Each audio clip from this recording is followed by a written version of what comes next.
പുതിയ ഒരു റമദാനിന് കൂടെ തുടക്കമാവുകയാണ്. സ്വർഗത്തിൻ്റെ കവാടങ്ങൾ തുറക്കുമെന്നും നരകത്തിൻ്റെ കവാടങ്ങൾ കൊട്ടിയടക്കപ്പെടുമെന്നും മനുഷ്യൻ്റെ മുഖ്യശത്രുവായ പിശാചിനെ ചെങ്ങലകളാൽ ബന്ധിപ്പിക്കുമെന്നും റസൂലുള്ള പഠിപ്പിച്ച പരിശുദ്ധമായ ദിനരാത്രങ്ങൾ. പ്രവാചക കാലത്ത് പ്രവാചക സന്നിധിയിലേക്ക് കടന്നു വന്ന് പരിപൂർണമായി ഇസ്ലാം സ്വീകരിച്ച രണ്ട് മനുഷ്യരിൽ ഷഹീദായ മനുഷ്യനേക്കാൾ ആദ്യമായിക്കൊണ്ട് സ്വർഗത്തിലേക്ക് പ്രവേശിക്കാൻ രണ്ടാമത്തെ മനുഷ്യൻ അവസരം ലഭിച്ചത് ആ മനുഷ്യനൊരു റമദാന് കൂടെ അധികമായി ലഭിച്ചു എന്നതുകൊണ്ടാണ്.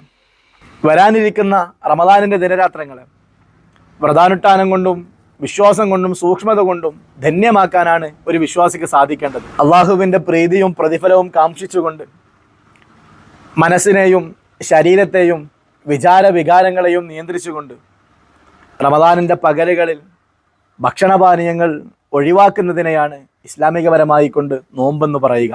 ദുഷിച്ച വാക്കുകളോ ചിന്തകളോ അധാർമികപരമായ പ്രവർത്തനങ്ങളോ ഉപേക്ഷിക്കാതെ വെറുമൊരു പട്ടിണി മാത്രമായിക്കൊണ്ട് ഞാനും നിങ്ങളും ഒരിക്കലും റമദാനിനെ സ്വീകരിച്ചുകൂടാ. റമദാനിൻ്റെ പകലുകളെ നോമ്പ് കൊണ്ട് ധന്യമാക്കാനും രാത്രികാലങ്ങളെ നമസ്കാരം കൊണ്ടും വിശുദ്ധ ഖുർആനിൻ്റെ പാരായണം കൊണ്ട് ജീവിപ്പിക്കുവാനും സ്വതക്കകളും ദാനധർമ്മങ്ങളും അധികരിപ്പിച്ചുകൊണ്ട് പ്രപഞ്ചലോക രക്ഷിതാവിങ്കിലേക്ക് അടുക്കുവാൻ നമ്മളെ കൊണ്ട് കഴിയേണ്ടതുണ്ട്.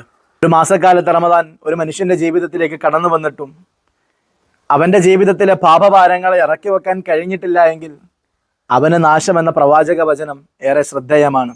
റയ്യാൻ എന്ന കവാടം സ്വപ്നം കണ്ടുകൊണ്ട് സുഗാഡംബരങ്ങളുടെ പറുദീസയായ സ്വർഗത്തെ പ്രതീക്ഷിച്ചുകൊണ്ട് വരാനിരിക്കുന്ന ദിനരാത്രങ്ങളെ ഉപയോഗപ്പെടുത്തുക. അള്ളാഹു നമ്മെ അനുഗ്രഹിക്കുമാറാകട്ടെ.